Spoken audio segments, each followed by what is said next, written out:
Kicks 105.5 WKXH. Good morning, I'm JJ. It is Wednesday, April 19th. It's 7:49. Hey, we got off that 7:47. Yeah. Oh, wait a minute, you're not on. There you go. Yeah, still, there we go. Yeah. All right. We had a thing going with the 747, but yeah, we've broken that streak, yeah. so. Well, you ain't getting me on one of those things. Well, we are here this morning with Mike Barrett from the Barrett Insurance Agency. Good morning, Mike. Good morning. Good morning. Lovely day. It's hopefully going to turn out to be a lovely day. It's going to be up in the 70s later on this week. This is the time of year where Mother Nature reminds us of all the seasons in 2 days. Yeah. Here's a little snow, a little rain, a little warm, a little cold. It's all good. It was snowing this morning when I came in. Yeah. That's the joys of Vermont, where you can complain about a season on each different hour, which is pretty nice. So, So for good policies this morning, what are we going to talk about? we're talking about the seasons, so let's talk about the seasons with insurance. Seasons and insurance, it's a thing, all right? So, and what am I talking about? Well, maybe you have a vehicle that you put in storage for the winter. Maybe you have a nice ride like a Corvette or a Camaro or a Mustang, or it doesn't even have to be one of those. It can just be a vehicle that you've deemed as something you will cherish, that you don't want to drive in the winter and you put up in storage, right? And if you're putting it in storage, you're probably reducing coverage on that vehicle during the winter months because it's in storage. So a lot of people will reduce coverage to what we call comprehensive only, which covers fire, theft, vandalism, impact with animals, which if you're hitting an animal while it's parked, that's pretty talented. But so many things that can happen to a vehicle while it's parked would certainly fall into the comprehensive coverage, also known as other than collision. Well, now's the time where we're starting to get that inspiration and motivation to take those vehicles back out of the road. So if you are one of those folks who reduces coverage on those units, make sure you're reinstating coverage prior to taking it back out of the road. Why do I say that? Well, let's say you have your cherished vehicle. You decide to go on Sunday morning and take it out, and you're driving. But you didn't report it to your company that you're back on the road with that car, so you're driving a vehicle with comprehensive only, and an accident occurs.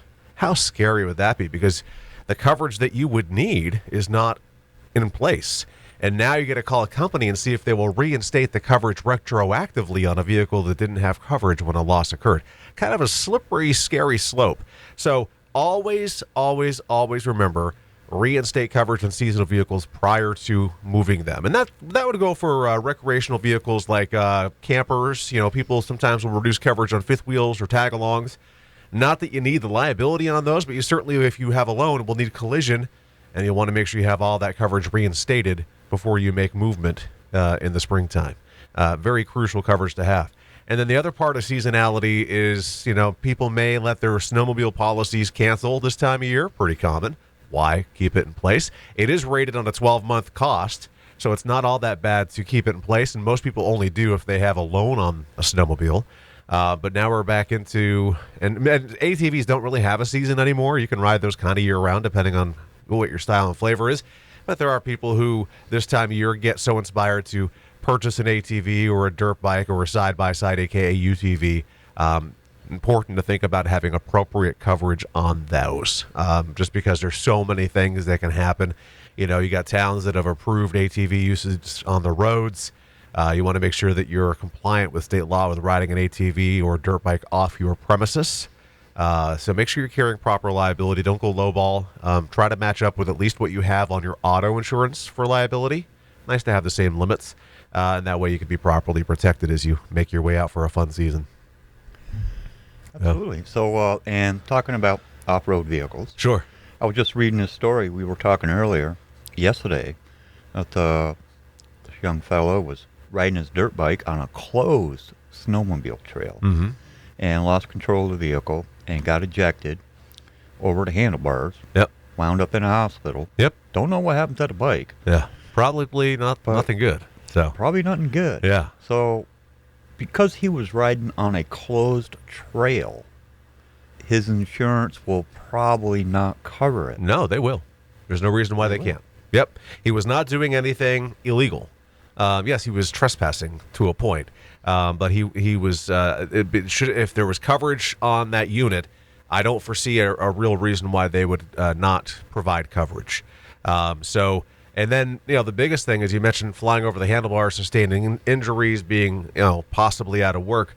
there are different pieces of coverage you can put on your units like that, like an ATV or a dirt bike, like medical payments coverage to provide coverage for you for medical payments for immediate medical attention.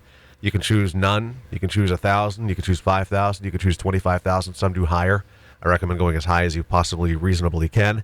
And then maybe you'd want to have some kind of an accident policy with like an Aflac or another company to make sure that you, for lost time at work, would have some level of protection by your recreation hurting you and making it so you can't go to work. So there's ways to put some layers of protection in that may not fill the void completely, but it'll make it a lot less painful with having proper protection on that. Yeah. So, I mean, I don't know what kind of insurance coverage he had, but hopefully he had something. I hope so too. Although, thinking of the odds, riding a dirt bike on a closed trail, who knows? Probably not such a good idea. They haven't had a chance to groom the trails yet, so yeah. It's a little beat up over the winter from the snowmobiles and ATVs. And a little choppy. You might want to just wait a little longer before you take them out. So, and muddy. Yeah. Although the mud seems to be that's one of the benefits of this is we're seeing the roads firming up a little bit in the morning, and then it's more now we're at a gradual mud season. I think the worst of our mud season, at least I'm hoping the worst of our mud season is behind us. So, absolutely. Yes. So if somebody wants to speak with you about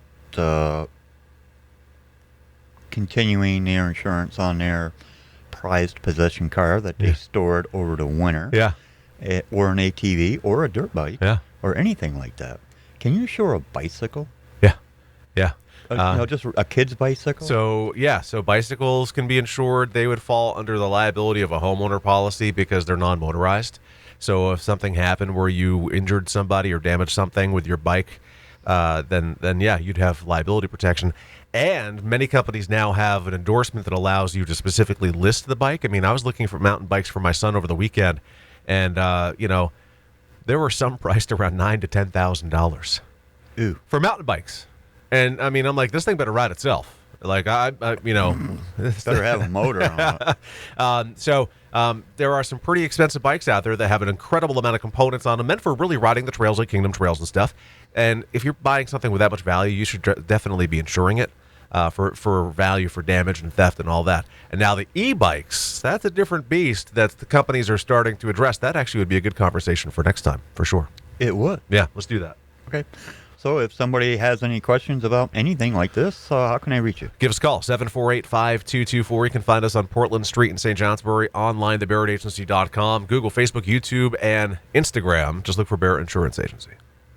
All right, Mike. Yeah, Thank you we got so the much bases for coming covered. in. Yes, thank you. We got it. And we'll talk with you again next week, and we'll talk about 2 weeks. 2 weeks. I have to travel to Washington, D.C. to represent Vermont at a legislative conference for the Independent Insurance Agents and Brokers of America.